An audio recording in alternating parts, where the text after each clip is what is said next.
Hi, Yejins. Welcome to the channel. In today's video, I'm going to be responding to your unpopular K-pop opinions. I got over 140 responses, so thank you all so much. I'll be responding to them all right now, and so, if you are excited, be sure to click subscribe, hit the bell. If you would like to participate in a video like this in the future, also please consider leaving a like, it helps out my channel a lot. Okay, then let's begin. One of my subscribers, Aka Yejin, says, Blinks should stop saying that Blackpink doesn't need a D-Sang, and if Blackpink doesn't win it, they will be the first ones to complain. Yeah, I think Blackpink doesn't even attend award shows anymore despite being pretty popular. It's a great shame considering BTS are also a popular group, they still go to award shows, so it's a shame Blackpink doesn't. But I agree, let's be real, if Blackpink were to win a D-Sang, or be nominated for one, they would be pretty happy. It's the same rhetoric when some fans say getting a first win doesn't matter or not charting isn't important. Ironically, those fans that say this are the ones that will cry and complain when their faves aren't invited to Weekly Idol, and Running Man K-pop idols aren't even that popular in Korea, and in order for them to be invited to certain popular Korean variety shows they need to chart, and getting a first win is pretty important for K-pop group. It's no surprise many of them start bawling and getting emotional when getting their first win. A first win opens doors for them. Okay, I apologize if I rambled a little too much, but I agree. I'm sure Blackpink would be happy if they received a D-Sang. I don't understand why some fans feel the need to speak for their faves. Some of those blinks need to keep quiet. Okay, they also say, quote, BTS makes award shows boring. You have to admit that you're not gonna be surprised if BTS wins an award that they're nominated for. I know they worked hard for it and they deserve it, but I'm just saying my opinion. Okay, I agree to some extent. I think BTS deserve their success and popularity. Now, I'll admit them receiving a ton of awards makes the award show less interesting. However, I'm happy for them. I'm not even an ARMY, but seeing a group rise in popularity like BTS did is amazing. I feel like these days I watch award season for the performances and not so much what groups win what award. It's a lot more enjoyable that way, so yeah. Okay, another sweet subscriber says, I don't understand the hate around Lisa's bitch I'm a star, but not Patrick line. I think it's really clever, honestly. Sees, I agree. Yes, the quote is a little cringe at times, but it's not as bad as some people are making it out to be. I think it's kinda Blackpink's stable at this point to have so sort of gimmicky rap verse, and to be honest, Lisa isn't the best rapper anyways. I just think Teddy needs to hire better ghostwriters because the lyric sounds like something off of a Disney Channel song.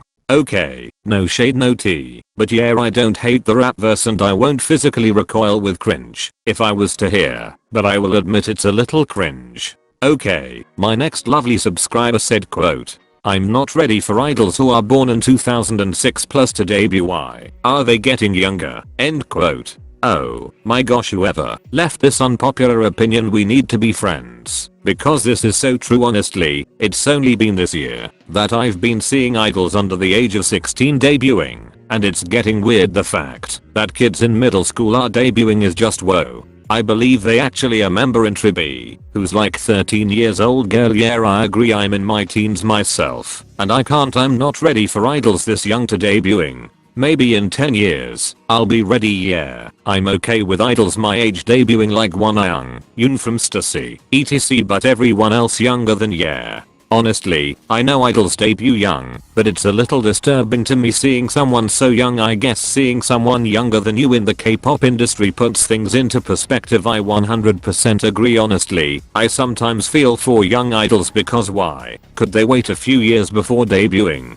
But yeah, I completely agree. Okay, the next commenters say, quote, Twice is I Can't Stop Me sounds like the Mighty Morphin Power Rangers theme song. Okay, I giggled when I saw this because I kinda see it. I did have to listen to the Mighty Morphin Power Ranger song because I had never heard of it in my life, but honestly, I see a slight similarity in the beginning of I Can't Stop Me. Does sound like a Power Ranger theme song or something. Haha, honestly, I Can't Stop I just wasn't my cup of tea as a song, but I can see what you mean. Thank you for making me laugh. My next subscriber says, I think Everglow will be a 4th gen leader. because they are constantly rising in popularity and their concept is girl crush, which a lot of people seem to like. The only thing is that they are not popular domestically, but I think they can still be part of the 4th gen leaders. Yeah, I guess I see what you mean. Everglow has a very popular concept girl crush, which is why they are popular internationally. I think Yuna being added to the group will help them out tremendously.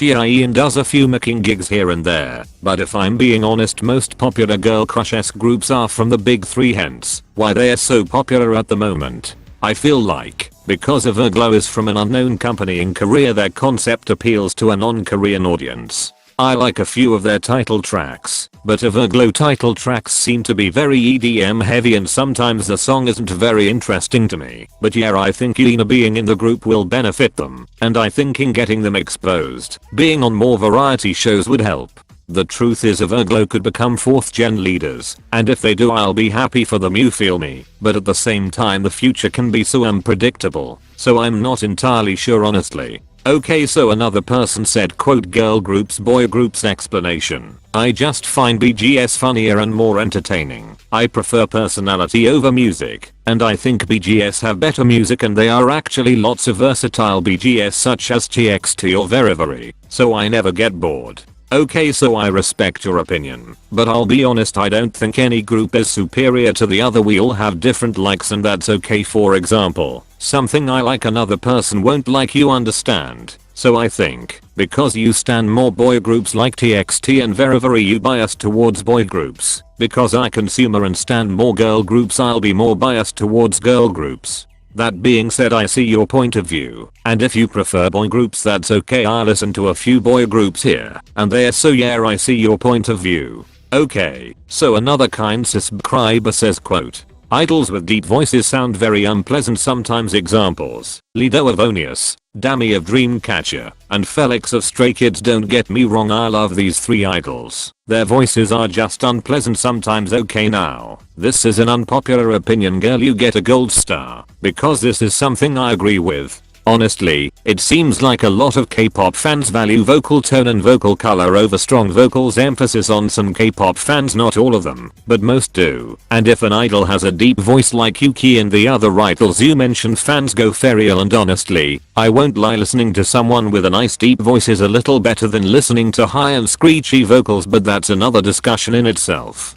I think deep voices are nice, but the hype is there for me. If a voice sounds good, it sounds good. The voice being husky or deep is a plus, but it's not the end all be all for me. So I semi-agree with you. I do think Felix has a naturally deep talking voice, but for one of his lines in God's Menu he's had to lower his larynx or something, and it was difficult for him to sing live. What I'm trying to get at is deep voices work in certain songs and they can elevate a song, but some of them aren't it. If an idol has trouble singing their lines, like in Felix's case, they become unappealing to me. In a way, K-pop idols with deep voices is like icing on a cake. Sometimes they work on cakes and sometimes they don't, you feel me? So I agree with you. Okay, another subscriber writes, Irene is the most all-rounded member in Red Velvet. Okay, well, if I think about it, Irene can dance pretty well. She's the second best dancer in Red Velvet. Her singing is pretty average, I would say, and her rapping is pretty average too. I think in the context of Red Velvet I would argue Seulgi is more well-rounded. She has amazing dance skills and her vocals are top tier. She's the second best vocalist in Red Velvet, so in terms of all-roundness, I think Seulgi takes the cake.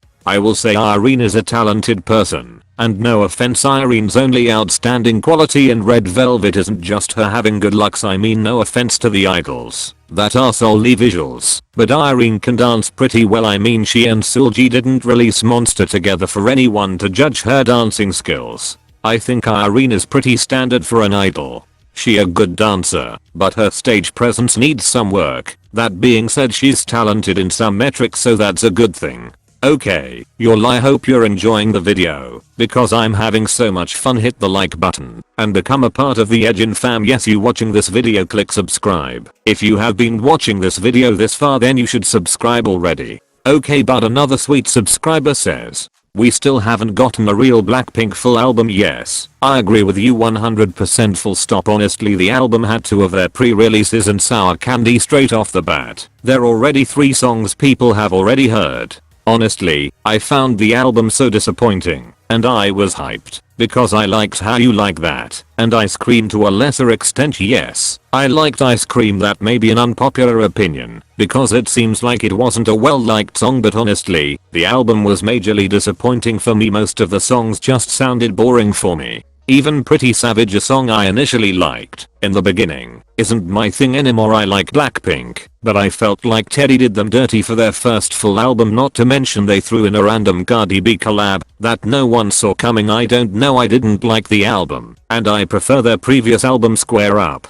Okay, the next unpopular opinion reads: many people don't care about cultural appropriation. If an idol does something offensive, they're like, OHMM, that's bad. Anyway, they're my bias, so I'll continue praising them as if they were God themselves. People are getting cancelled for way less bad things, but as soon as it does a K-pop idol, they didn't know any better because they're living in Korea. Yes, I agree, preach sees preach. Honestly, if you're out of the loop, tons of K-pop idols have been outed for bullying people back in middle school. Some have been proven false, whereas with Sejin, Hyunjin and the April members allegedly there's some truth to their bullying allegations. I feel like so many K-pop fans are disgustingly hypocritical. If their fave isn't the one catching heat, they'll drag them hard, and then when it comes to their bias group, it's 1,000 excuses, and they live in Korea, they don't know any better. Whilst their idol in question is a grown 28-year-old male, like the math isn't mathing. Yeah, it ain't it with the cultural appropriation that's so nuanced, and so many people will willingly throw away their common sense and morals because a K-pop idol means more to them than systematic racism and prejudice. Honestly, I agree, some people will act as they care about cultural appropriation and bullying allegations, when the truth is they simply don't. It's all performative. Even as someone who listens so K-pop, my morals and beliefs come before a K-pop idol. Okay, the next user says, quote, the people who want permanent I1 doesn't understand the industry. The companies the girls are from want to profit from their success and make what they want most money. I agree, you explained everything I feel about the IZ*ONE situation. I think a lot of WIZONs must be very young and don't understand the possibility of IZ*ONE becoming permanent is close to none. The likelihood of Big Hit becoming part of the big three seems more likely than this. Yeah, honestly, on Twitter a lot of people claim they make a lot of money as a group, but get what that means. Companies like Starship, WM, Woollim and Ju-here are going to want the members to come back so they can debut. All the IZ*ONE members have left and are still creating a great legacy for themselves. I think it's obvious the group will part their ways in April once their disbandment comes up, and you know what, that's okay. The sooner some fans come to terms with this, the better. Even the I1 members are very much aware that they won't be in IZ*ONE very long. Okay, the next unpopular K-pop opinion says, NCT's Yuta deserves better. The fact that EXENs themselves hate him is just so hurtful. Like, bro, why would they do this? Yeah, one thing I do know is that Yuta is a great dancer. Why does SM pay him dust? Yeah, I think he is overlooked in the group. I remember a few years ago when NCT was reacting to the music video and Yuta looked a bit down seeing himself in a music video for like 10 seconds. Yeah, he does deserve better, and them EXENs hating on him need to go and touch the grass. He seems like a complete sweetie here. SM let him showcase his dancing more. The next opinion says, I think Lisa without bangs is ugly. Don't kill me, okay? Well, don't worry, my channel is a safe place. I think Lisa is a beautiful girl and she wears bangs a lot. I honestly think, because I've seen her in bangs so often, when she goes bangles it's a little off. I think without bangs or with bangs she's a pretty girl. I don't think her removing hair from her forehead makes her ugly. I will say bangs aren't for everyone, and Lisa happens to be someone who suits bangs, so I respect your opinion but I disagree. Another nice subscriber writes, I don't care about English versions of a song. Yes, same, although when it comes to Itzy I did listen to their English releases because I want to support them, but I think when it comes to other groups I'm not always inherently interested. I will say CLC's and Red Velvet's English releases slap. But to fair, K-pop at the end of the day stands for Korean pop,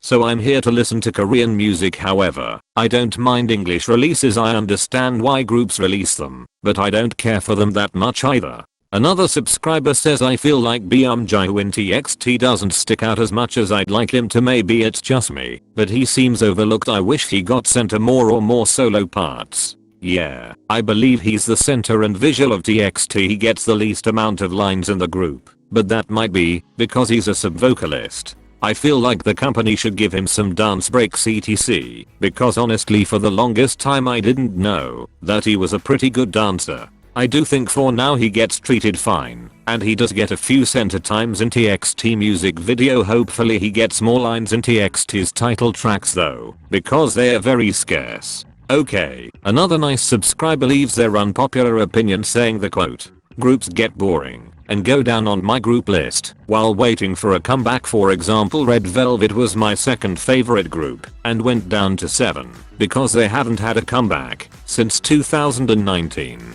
Yeah, I suppose so. Personally, if I like a group I'm willing to wait a little for new music. Itzy hasn't released any new songs since August, like I'm waiting for new music from them. I think it heavily depends on you as a fan. It seems like you someone who would like stan groups like Dreamcatcher, Gravity, and Weekly who seem to make comebacks very frequently. I think I can see what you mean. And yeah, Red Velvet hasn't released music in a hot minute. I feel for them because Wendy got badly injured and then Irene's whole debacle. Yeah. Hopefully the group release music at some point. I'm sure there'll be new music at some point this year. The next one says, for the number of fans Blackpink has, I was confused how they have so little content and songs. To be one of the #1 girl groups they should have more songs out. Girl, I agree. Oh my gosh, I agree, we think alike. Honestly, before 2020 Blackpink released songs and then dipped for a year or so and repeated that process. I think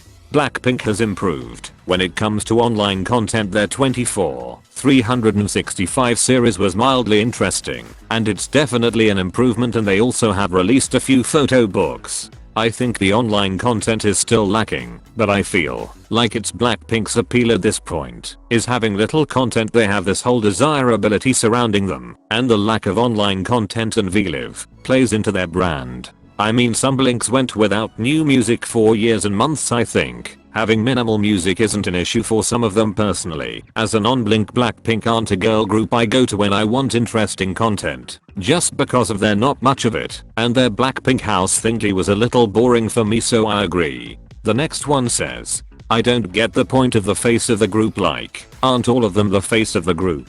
Okay, well I'm pretty sure the face of the group is someone who embodies the group's concept the most. They're also the member that people think of. For example, in Itzy the face of the group would be Ryujin, or in Everglow the face of the group would be Yiren, etc. So yeah, I feel like most members that are the face of the group are also the center in their respective group. They probably have the most screen time and killing parts, but I can see why would get confused with the title. It does sound kinda weird, not going to lie. Thank you for making me chuckle a little. Alrighty, then the next one says Soloists will never become as popular as groups do. I guess I don't have an opinion on this one. There are some popular soloists in the K-pop industry like Taeyeon, Chungha, Sumni, and IU to name a few. I disagree in the sense that IU, Baekhyun, and Taeyeon are very popular in Korea. Especially IU, she's considered Korea's little sister or something, and some of her songs is more popular than some K-pop groups. I think being in a group is easier to gain popularity because of their several members, and a particular member could become the stan attractor and lure in new fans. Being on stage in your means it's only you. Most soloists have to be able to command a stage or have some sort of innovative and unique factor about them. For example, IU stands still on stage, but she has a nice vocal color and her songs are popular and catchy for Koreans. Chungha is a strong dancer and choreography is awesome, and that's a selling point. Sumni has catchy music and her choreography is simple yet unique. I could go on, but you all get the point. Okay, everyone, we are nearing the end of this video, but the next opinion says, I'm glad that there weren't that many bops/timeless songs in 2020, because imagine going to listen to that song and remembering one of the worst years in humanity. Chilly anyway. So yes, 2020 was a whole damn mess. I honestly hope Corona leaves this year. Where I live in the U.K, the government is saying we can leave our homes and shops will be open and we'll be able to experience a slight bit of quote-unquote normality on the 21st of June. So yeah, 2020 was a damn shame, and I feel for the groups that debuted in 2020 because they haven't seen many of their fans in person.